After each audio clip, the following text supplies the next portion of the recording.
Good day, everyone. This is Grace Joy Solis, and today I will be discussing my assigned topic for Chapter 3, which is legal issues in the international business. Differences in political ideologies often pose operating problems.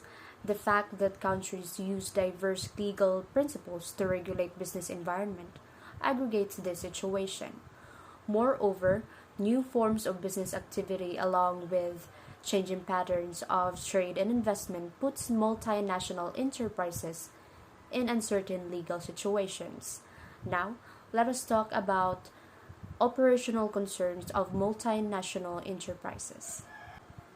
Multinational enterprises obey local laws on starting, running, and closing a business.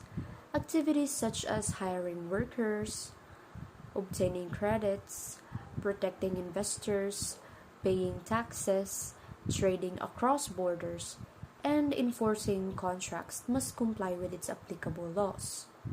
In theory, business regulations are efficiently designed, easily accessible, and straightforwardly administered. Moreover, simple and well-designed work rules discourage corruption by removing the incentive to bribe regulators. So now, let's talk about the processes in the business environment. First, getting started. In starting a business, it involves activities such as registering a name, choosing the appropriate tax structure, obtaining licenses and permits, arranging credits, and securing insurance. Second, making and enforcing contracts. Companies enter and enforce contracts with buyers and sellers. The sanctity of contracts is vital to business transactions. The United Nations Convention on Contracts for International Sales of Goods sets guidelines for negotiating and enforcing contracts. Still, standards vary across different legal systems. Countries using common law systems, for instance, encourage precise, detailed contracts, whereas those with civil law system encourage less specific agreements. Third, hiring and firing. No matter where you are operating, you will have to hire and, when necessary, fire workers. Legal standards around the world, however, are rarely straightforward.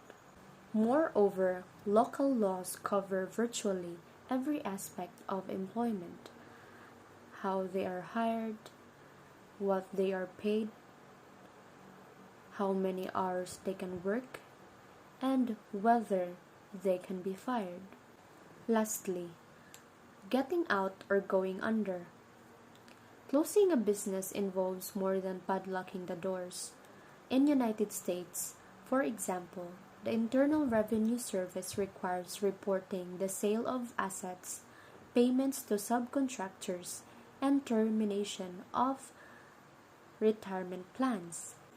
In the West, the bankruptcy process is anchored in the English bankruptcy law of 732, the first modern law to address this issue, and its progressive revision beginning in 1800s by the United States.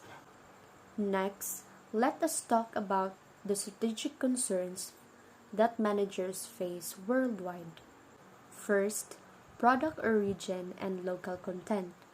Product origin is where your product was grown, produced, or manufactured.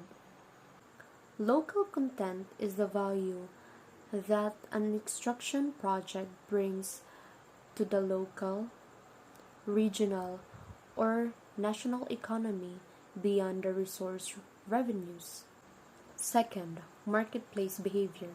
This refers to the aspect of purchase behavior of an individual and firms that leads to marketplace demand. It is characterized by the presence of many variables, most of which have nothing to do with a specific venture or specific consumer. Third, legal jurisdiction. It is the authority given by law to the court to handle cases and rule on legal matters within the specific geographic area and over certain types of legal cases. Fourth, product safety and liability. Product safety regulations are set by European Union to set standards worldwide. Product safety is the ability of a product to be safe for its intended use. Product liability, it allows the person injured by the product to bring a claim against the manufacturer of the product. Lastly, intellectual property protection. Intellectual property is a general term for creative ideas, expertise, or intangible insights that grant its owner a competitive advantage. Intellectual property right grants the registered owners of inventions, literary and artistic works, symbols, names, images, or designs the right to determine the use of their property. And that ends my report for Chapter 3. Thank you for watching. God bless.